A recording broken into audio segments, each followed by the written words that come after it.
특검이 이제 특검은 임명이 됐고 특검 사무실 구하는 거 그리고 특검 인원들 이제 꾸리는 거 이게 지금 작업이 진행되고 있는데 국민의힘에서는 이게 너무 대규모로 특검이 3개나 굴러가게 되다 보니까 거의 이제 괴멸을 시키겠다는 목적의 정치보복성 특검이다라고 보고 있는 것 같아요. 실제로 좀 분위기가 그런가요? 뭐 누가 어떻게 될지 모르겠다 이런 좀. 과한 측면이 있는데 그런데 지금 국민의힘이 그래도 제1야당이고 뭐 몇 달 전까지 집권 여당이었잖아요. 근데 좀 자초한 측면도 있어요. 예. 꽤 있어요. 그다음에 민주당이 이걸 또 너무 과하게 드라이브를 거는 것도 있지만 또 그런 점도 있는데 네. 사실 국민의힘 입장에서 보면 파출소 피하려다가 검찰청 만난 격이에요. 파출소를 피하다가. 왜냐하면은 그 윤석열 정권 시절에 모든 특검에 대해서 아주 경기 반응을 일으켰잖아요. 네. 모든 특검에 대해서.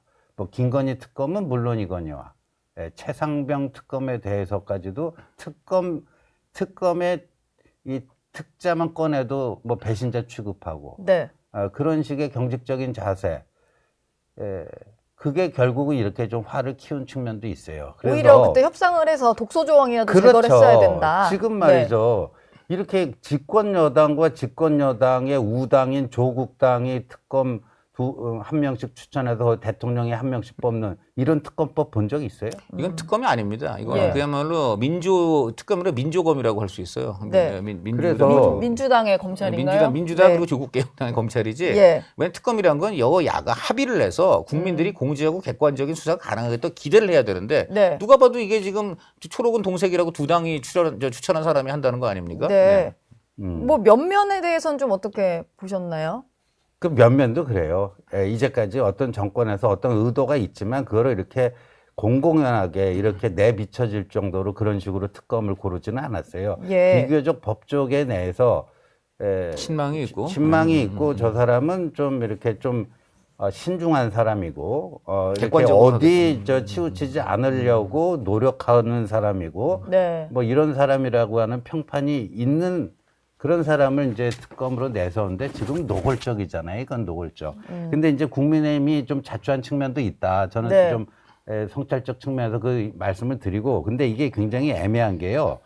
특검을 통해서 진상규명할 건 해야 됩니다. 네. 근데 진상규명을 하는 과정에서 정치보복이 일어날 수가 있어요. 그러니까 과유불급이라고 이게 이 수사라는 게 그렇잖아요. 네. 가다 보면 그렇고 이게 3개의 특검이 지금 동시에 진행되는 건 또 초유예요. 그렇죠. 근데 보세요. 2개까지 본 것 같은데. 제가. 예, 그러니까 내란 특검이 60명으로 제일 많은데 내란은 지금 벌써 그 12.3 계엄 발생 이후에 공수처, 검찰, 경찰 세 수사기관이 서로 경쟁적으로 붙어가지고 이걸 막 수사를 해댔고 예. 그리고 그 지금 이제 윤석열 전 대통령 재판으로까지 와 있는 상태 아니에요. 물론 추가적으로 더 진상규명해야 될 것들이 있을 거고 새로운 몰랐던 사실들이 발견되는 것도 있을 텐데 제가 봤을 때는 검사 40명이 투입된 이 김건희 특검 있잖아요. 예.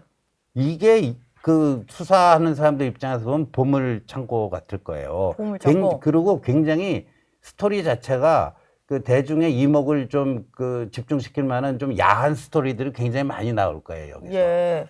무슨 뭐 명품 가방도 뭐해서 뭐 어떻고 저떻고 막 이런 뭐 얘기들 무속과 관련된 얘기들 그러면은 이 특검들 사이에서 묘한 경쟁 심리가 붙을 거예요. 네. 성과를 특검들. 내야 되니까. 그렇죠. 그러니까 저 검사 40명 투입된 김건희 특검은 매일 뭐 큰 것들 한 번씩 팍팍 터뜨리는데 내란 특검 뭐 하고 있냐. 뭐 이렇게 되면 서로 오버하게 돼 있고 네. 그 과정에서 이제 좀 과잉 수사가 발생할 텐데 그러니까 국민의힘이 이게 대처하기 쉽지가 않은 게 진상규명에는 어느 정도 협조하는 게 맞아요. 근데 도를 넘은 수사 어디부터가 이게 좀 과잉 수사고 정치 보복성이냐 예. 이거 판단하는 게 이렇게 쉬워 보이진 않아요. 특검 네. 주장 중에 가장 이제 사실 또 그 기존의 민주당 입장하고 다른 것이 매일 브리핑을 거의 할 수 있게 했단 말이에요. 원래 민주당이 그 야당 시절에는 뭐라 그러냐면 네. 검찰이 또 언론에 흘려가지고 오늘 민주당 뭐 의원이 수사받고 있다는 게 나왔다는데 이게 최종적으로 기소될 때까지 이게 어떻게 나올 수가 있느냐. 예. 피의사실 공표 절대 안 되고 망신 주기 안 된다 그랬단 말이에요. 근데 지금 매일 브리핑을 지금 하게 한다는 거는 말 그대로 이제 본인이 그렇게 비판했던 걸 본인들이 하겠다는 거 아닙니까? 네. 그러니까 이게 왜 그러냐. 아마도 본인들의 이제 인사 의혹이라든가 이런 것들을 이걸로 덮을 수 있다. 그런 또는 덮어야 되겠다 예. 해가지고 이제 거의 매일 이게 지금 아직 확실히 수사 윤곽 뭐가 윤곽도 안 나왔는데 터뜨리거나 네. 이런 또 무리수가 나올 수가 있습니다. 이것도 굉장히 앞으로 경계돼야 될 부분입니다. 네. 예. 홍준표 전 시장이요. 3대 특검과 관련해서 죄 없는 희생자가 나오지 않기를 바란다라고 했는데 이게 검사 출신의 촉이 온 건지 좀 나올 수 있어 보인다라는 생각을 하신 걸까요? 안 나오면 이상하겠죠. 지금 예. 이 정권 하는 기세로 봐서는 안 나오면 이상할 겁니다. 예. 알겠습니다. 두 분이랑 얘기하다 보니까 시간이 정말 훌쩍 가네요. 오늘 두 분 말씀은 여기서 마무리하겠습니다. 감사합니다.